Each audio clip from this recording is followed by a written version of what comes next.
Yo, listen to me, my brother. Yo.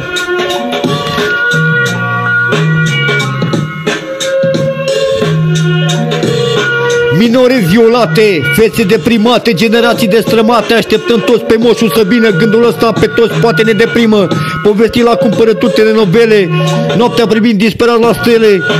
Iarna nu-i ca vara, ce mai face mătușa Tamara? Acaparat de tehnologie, deprimat de sărăcie, prostia ne prostește de ne-ndoaie. Fugiți repede cu fete la tigaie, lingemați în coaie. Repeat? Repeat, my brother. Of course. Minore violate, fețe deprimate, generații destrămate, așteptăm toți pe moșul să vină, gândul ăsta pe toți poate ne deprimă. Povestim la cumpărături telenovele, noaptea privind disperat la stele. Iarna nu-i ca vara, ce mai face mătușa Tamara? Acaparat de tehnologie, deprimat de sărăcie, prostia ne prostește de ne-ndoaie. Fugiți repede că fete la tigaie, lingemați în coaie.